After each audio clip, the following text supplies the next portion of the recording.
నేను వరంగల్కి వెళ్తున్నాను డాడీ. వరంగల్కా? ఎందుకు?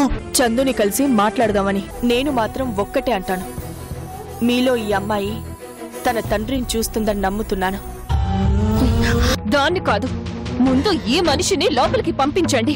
ఇంటికొచ్చి దౌర్జన్యం చేస్తున్నాడని కేసు పెడదాం. పోలీసుల్ని పిలవండి. పిలువు. చక్రవర్తి అనే వ్యక్తి విశ్వనాథ్ గారి ఇంటికి వచ్చి వాళ్ళ కూతురు కొట్టారని కంప్లైంట్ ఇవ్వు. పిలువు.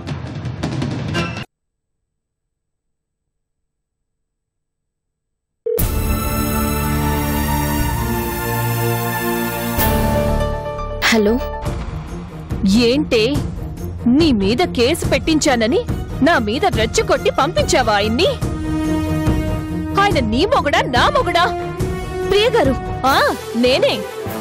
ఈ రోజు ఆయన్ని రెచ్చగొట్టి పంపించి నా చెంప పగలగొట్టించావు. రేపేం చేస్తావు? చంపిస్తావా? నాకు నిజంగా ఇదంతా తెలీదు. నేనేం చెప్పలేదు. నోరు ముయ్యవే. నీకు తెలియకుండానే వచ్చి ఇదంతా చేశాడా? నీకు చేతనైంది నువ్వు చేశావు కదూ, నాకు చేతనైంది నేను చేస్తాను. నువ్వు ఎలా ఇంట్లో ఉంటావో అది కూడా చూస్తాను. ఇంతకాలం నేను కూడా గోటితో పోయేదానివి అనుకున్నాను, కానీ నీకోసం గొడ్డలే రెడీ చేస్తాను.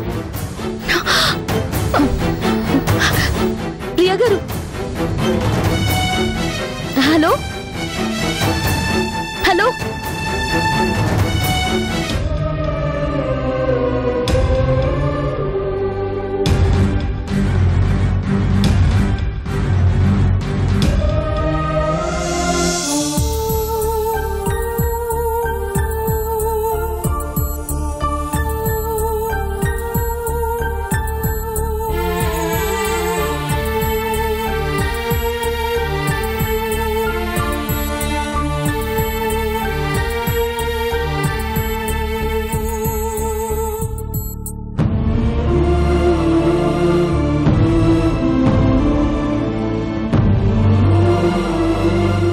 ఏంటమ్మా, ఏమైంది?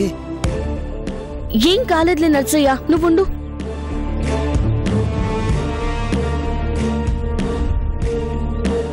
ఏమీ లేకపోతే నువ్వెందుకమ్మా ఇంత కంగారు పడతావు? కంగారు కాదు, బాధ, భయం. నేనొకటి కోరుకుంటే అక్కడ మరొకటి జరిగిపోతుంది.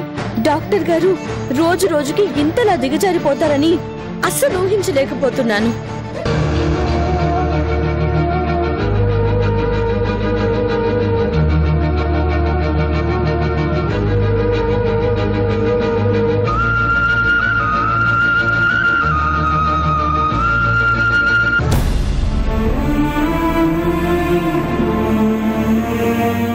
ఎక్కడికి వెళ్ళొస్తున్నారు?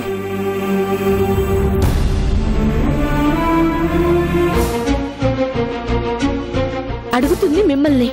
ఎక్కడికి వెళ్ళొస్తున్నారు? నీకు చెప్పు తీరాలా? ఎక్కడికి వెళ్ళినా చెప్పాల్సిన పని లేదు, కానీ వెళ్ళి చేయకూడని పనులు చేస్తుంటే యువతల వాళ్ళు ఎంత బాధపడతారో కాస్తైనా అర్థం చేసుకోవాలి. అంత కాని పని ఏం చేశాను? మీరు వెళ్ళి మీ భార్యని కొట్టడం తప్పు కాదా?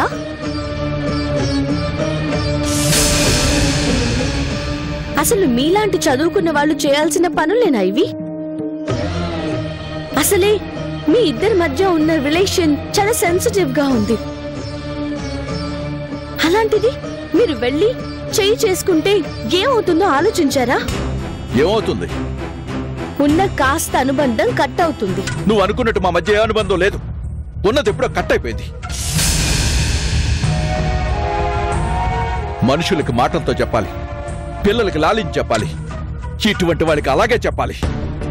తప్పు చేస్తున్నారు. నిజంగా మీరు చాలా తప్పు చేస్తున్నారు. భార్య మీద చేయి చేసుకోవడం అనేది చాలా తప్పు. అది చేతకని వాళ్ళు చేసే పని. అందులోనూ మీలాంటి గొప్ప వాళ్ళు అలా చేయడం కరెక్ట్ కాదు. ఎలాగైనా మీ ఇద్దరిని కలపాలని నేను తాపత్రయపడుతుంటే మీరు వెళ్ళి అక్కడ గొడవ చేసి కొట్టొచ్చారు. ఇక మిమ్మల్ని ఎలా కలపాలి? నేను నిన్ను అడిగానా? చెప్పు, మా ఇద్దరిని కలపని నేను నిన్ను అడిగానా? పోనీ తన కోరుకుందా నాతో కలిసి బతకాలని? లేదుగా. మరి ఎవరికి లేని ఇంటెన్షన్ నీకెందుకు? ఎందుకు మేమిద్దరం కలిసి బతకాలి? ఎందుకంటే పాప కోసం.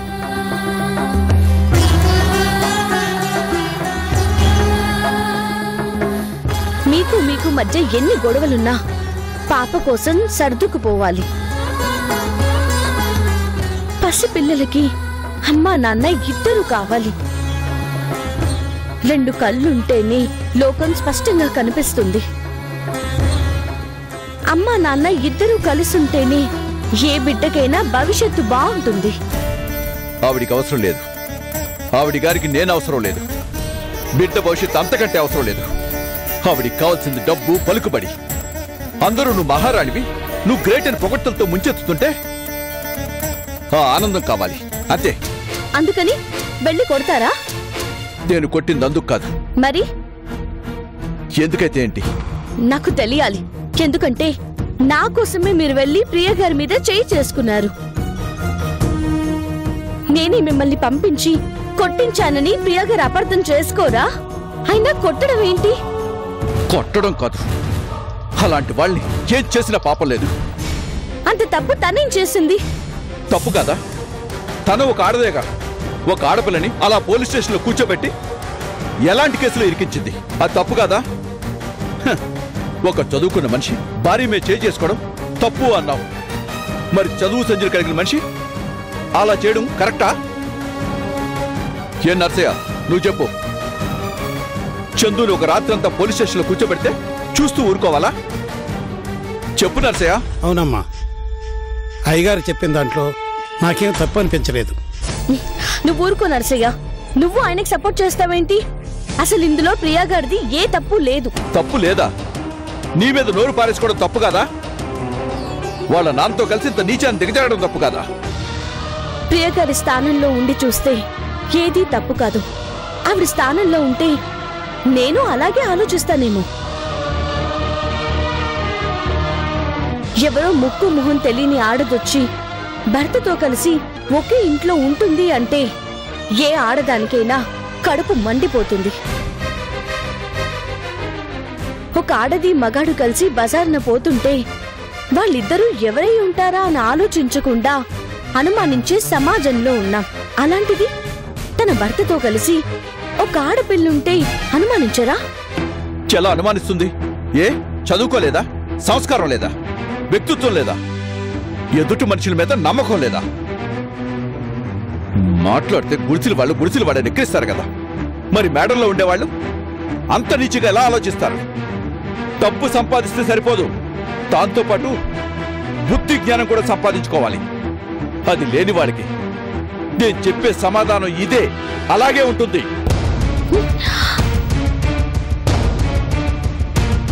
ఇప్పుడు చెప్తున్నాను, ఎవరు ఏమనుకున్నా సరే నువ్వు ఎక్కడే ఉంటావు, ఈ ఇంట్లోనే ఉంటావు. ఎవరు ఏం చేస్తారో అది చూస్తాను.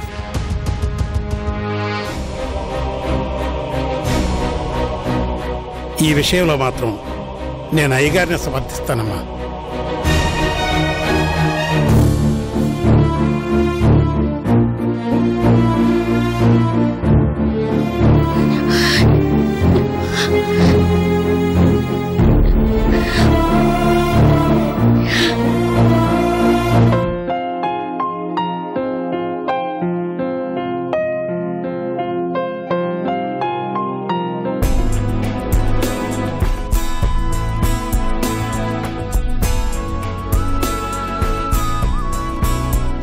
నమస్తే సార్.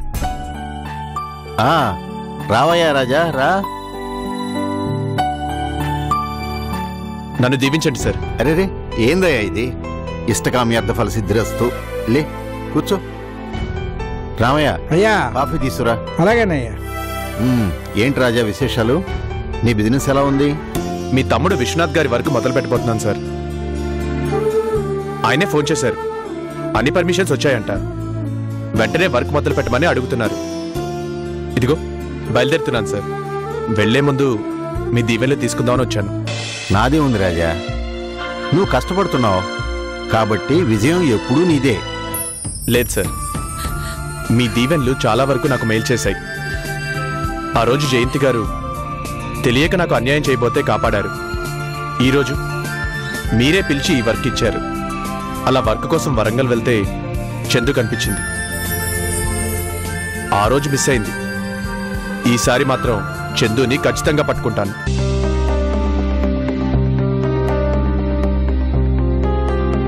చందు అక్కడెందుకుంటుంది రాజా? ఆ ఛాన్సే లేదు. నువ్వేదో పొరపాటు పడుంటావు. లేదు మేడం, నా మనసు నాకు బాగా చెప్తుంది. చందు అక్కడే ఉంది. తను నాకు కనిపించింది. ఆ రోజు టైం లేక సరిగ్గా వెతకలేదు. ఈసారి అక్కడే ఉంటాను కాబట్టి మొత్తం వెతికి పట్టుకుంటాను. మీ నమ్మకం వృధా పోదు బాబు. ఖచ్చితంగా చందు దొరుకుతుంది. ఆ అమ్మాయి కనిపించకపోతే నాకే ఏదోలా ఉంది. అల్లరి పిల్ల. అలాంటి అమ్మాయి ఇంట్లో ఉండాలయ్యా. రామయ్య, నువ్వు ముందు లోపలికెళ్ళి పని చూడు. డాడీ నేను బయటికెళ్ళాలి. అలాగేనమ్మా. చూడు రాజా, నువ్వు వర్క్ మీదనే కాన్సన్ట్రేట్ చేయి. చందుని గురించి ఆలోచిస్తూ తన్ను వెతుకుతూ పని పాడు చేసుకొని టైం వేస్ట్ చేసుకోకు. లేదు సార్, పనికి ఏ డిస్టర్బెన్స్ ఉండదు. అది రాజా, వర్క్ విషయంలో మా బాబాయ్ చాలా స్ట్రిక్టే.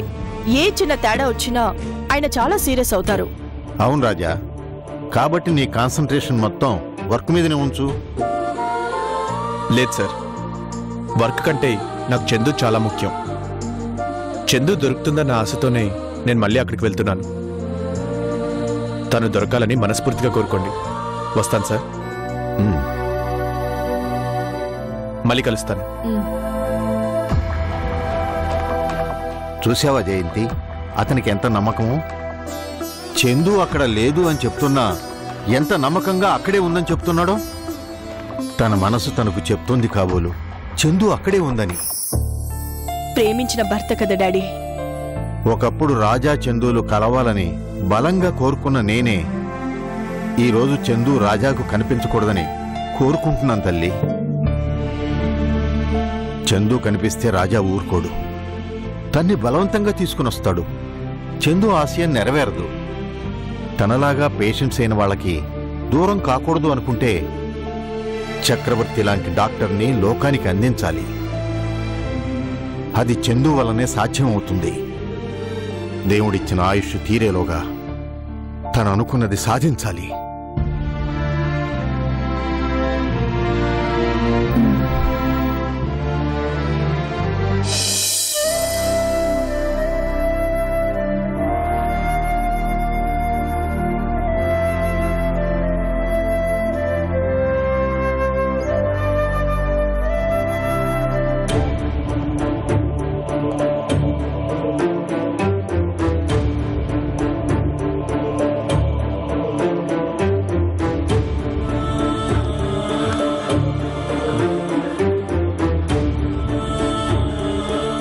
నర్సయ్య, నర్సయ్య, నర్సయ్య.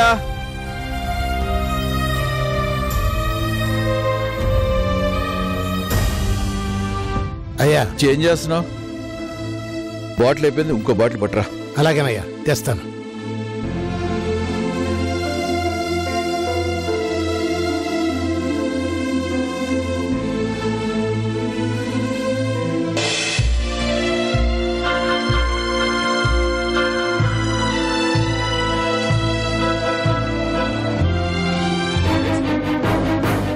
ఆగు నర్సయ్య.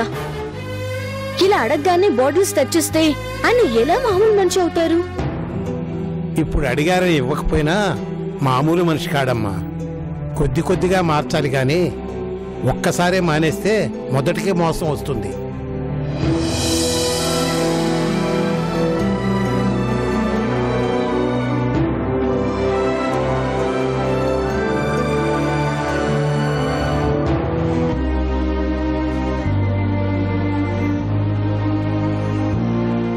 అయ్యా, భోజనం తర్వాత తింటానులే, వెళ్ళు.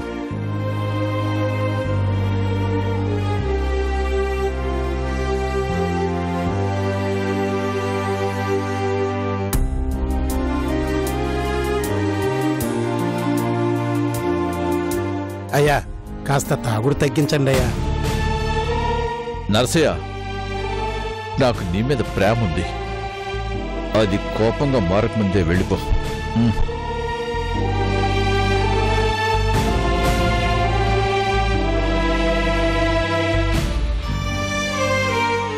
అమ్మా, అయ్యగారు కాసేపు ఆగి భోజనం చేస్తామన్నారు. ఎప్పుడైనా తింటారు. కాస్త కడుపు నిండా పెట్టాలి. అయ్యగారికి ఇష్టమైన బంగాళాదుంప కూర చేస్తాను. నేను బయటికెళ్ళి దుంపలు తీసుకొస్తానమ్మా. సరే నర్సయ్య.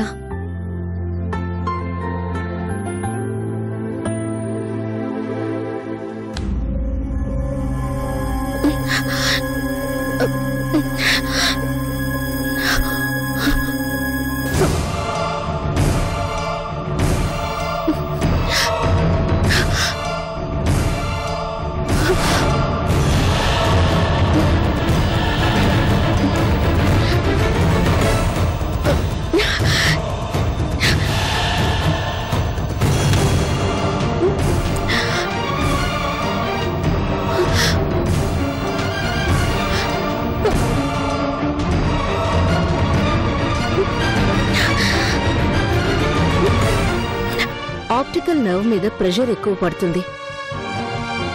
కళ్ళు పూర్తిగా పోయే ఛాన్స్ ఉందమ్మా.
నర్సయ్య,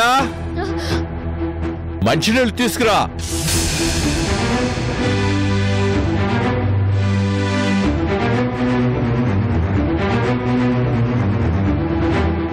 ఏ నర్సయ్య, నిన్నే. మందు తెచ్చావు, మంచినీళ్ళు తేవడం మర్చిపోయావే.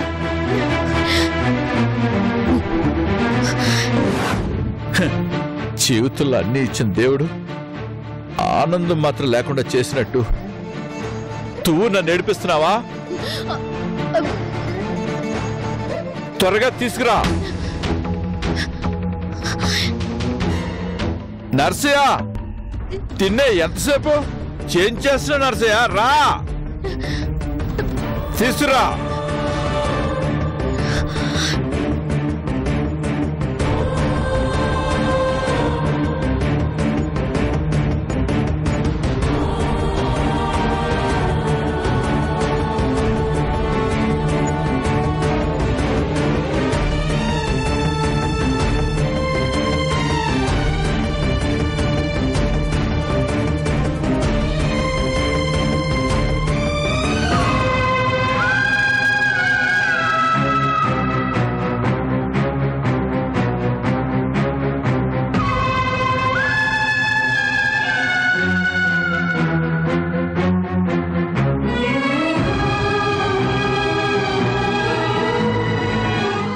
నిన్నే ఎంతసేపు?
ఏయ్, కళ్ళు కనిపించడం లేదా? అది బోయ్, నువ్వెందుకు వచ్చావు? నిన్నెవరు రమ్మన్నారు? మంచినీళ్ళు. నర్సు ఎక్కడా? ప్రతిదానికి నువ్వెందుకు వస్తావు? పో అవతలకి. బాటిల్ పగలగొట్టేశావు. ఏమైందయ్యా? ఏంటయ్యాది? ఎక్కడికి వెళ్ళావు? చూడు, బాటిల్ ఎలా పగలగొట్టిద్దాం. తనకంటే బుద్ధి లేదు. నీ బుద్ధి ఏమైంది? చేసిన నిర్వాహకాలు ఆ బాటిల్ ఇవ్వ.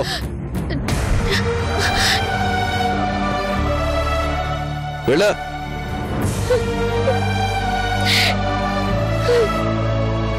అయ్యా, కళ్ళు కనిపించడం లేదా? కళ్ళు కనిపించడం లేదా?